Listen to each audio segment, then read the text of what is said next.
So hi everyone. Today we will be discussing about how does a YOLO object detection algorithm works. So let's get started. First of all, let's understand how does YOLO works in a very brief introduction.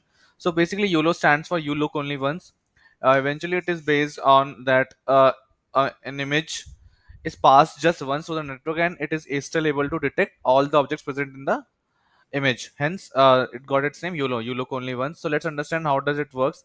First of all, the YOLO architecture intakes an image and divides it into a grid of S cross S images segments. So the images get segmented into S cross S parts. Hence, the total number of segments generated is S cross S. Now, this S can be 4. So 4 into 4, 16 parts we are dividing the image into, or this number can be 6, it can be 8, it can be any number. Now each segment that we have that the image is getting divided into is responsible for generating b number of bounding boxes, right? Now in the paper it is 5. So now in each segment we are allowed to generate 5 bounding boxes. Now for each bounding box we are predicting multiple things. One of them is the center coordinates of the object. So if an object is present in that particular segment, what are its center coordinates, height and width of the object, confidence score whether the object is present or not, and conditional probability for number of classes. So basically there are two confidence scores that are getting predicted. One is the confidence whether the object is present, and the second is if the object is present, which object it is. So as in case of multi classification, we'll be having multiple objects coming in the image. Hence, if an object is present, which object it is. So conditional probability for number of classes is gives us an idea about which class of object is present. Hence the total number of predictions done per image is S cross S into b star 5 plus c. So if you understand this particular number, it's pretty easy to understand. For each segment, we are generating B, that is the total number of bounding boxes. A segment is responsible to generate, and for each bounding box, we're generating five entities plus the conditional class probability. Hence, B star plus 5, which is multiplied by total number of segments that we have. Now, once the images are generated, so here you can look into an example. If an image is divided into 2 cross 2 grid, uh, where s equals to 2 and the number of and b equals to 10 with three possible classes, dog, cat and mouse, then we will have 2 into 2 into 10 into 5 plus 3 predictions, that is 212 predictions getting done.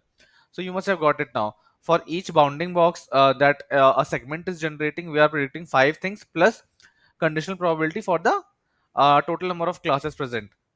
For each class, we will be generating some probability also. And 2 star 2 is the total number of segments that we are generating.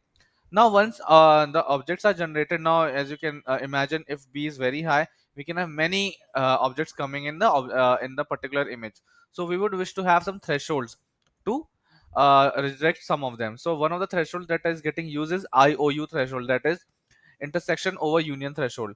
So it states that the predicted object upon the actual object is the denominator, and the numerator is area of overlap. That means, so in the first case we are making an intersection, and in the denominator we are making a union of the two objects.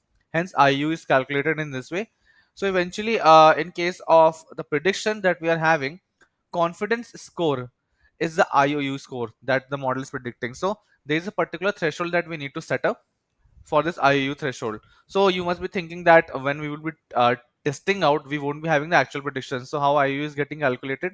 Eventually, IOU is getting predicted, and hence we will be putting a threshold. Okay, IOU has to be greater than 0.5.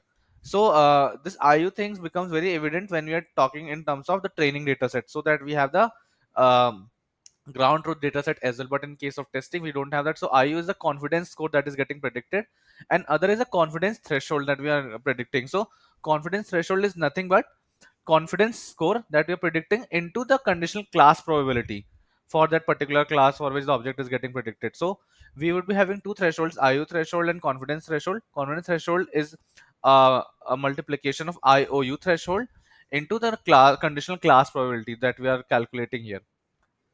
So once the image is able to pass these two thresholds, we will be selecting some boxes.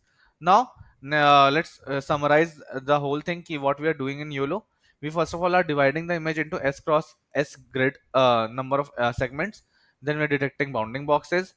Then we are calculating multiple scores. That is the IU score, the confidence score that we are calculating, and the conditional class probabilities. Depending upon the thresholds of confidence and IOU that we have discussed earlier, we select a few boxes out of all the boxes that we have detected. Now, next we use non-max suppression. So it's a very important concept using which we would be rejecting many other boxes as well. It takes a list of predicted boxes for the same image and accepts detection with maximum confidence. So non-max suppression is done so as that we don't predict duplicate objects. So it can be the case that one frame is exactly on the object. Assume that we have a dog in an image. So one box that is getting predicted is exactly on the dog.